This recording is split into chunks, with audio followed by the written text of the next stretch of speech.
Bonjour, mon nom est Marie-Pierre Potvin. Je suis infirmière au bloc opératoire de l'Institut universitaire de cardiologie et de pneumologie du Québec.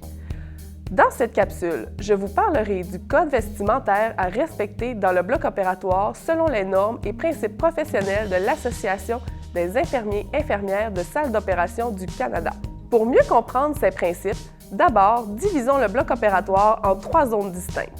La première zone s'appelle zone d'accès non restreinte, qui comprend la réception, l'aire d'attente préopératoire, salon du personnel et bureau. La deuxième zone est la zone d'accès semi-restreinte qui comprend les réserves de matériel, les corridors et les éviers de brossage.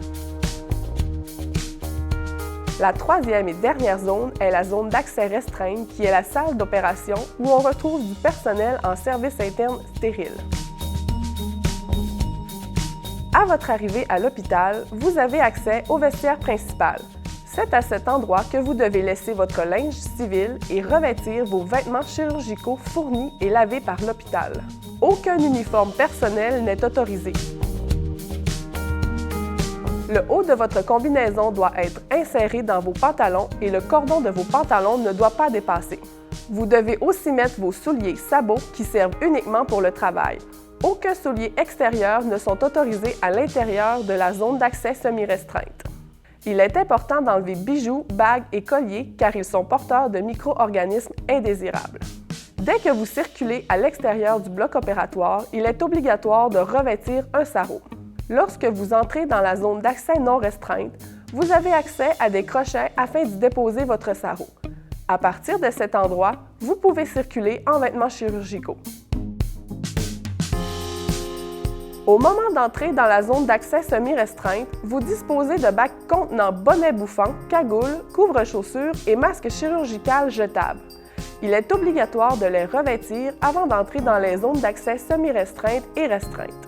Il y a 3 sortes de masques à votre disposition, le masque régulier, le masque avec bande de mousse anti-buée et le masque conçu pour peau sensible.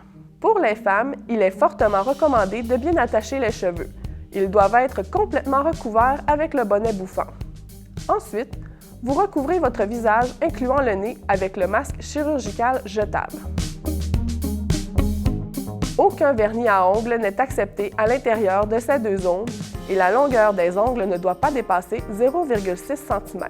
Pour les hommes, toute la chevelure ainsi que la pilosité faciale doit être recouverte de bonnet bouffant ou d'une cagoule. Ensuite, vous recouvrez votre visage, incluant le nez, avec le masque chirurgical jetable. Il est recommandé de porter des couvre-chaussures pour éviter la propagation des micro-organismes et pour vous protéger des éclaboussures de liquide biologique.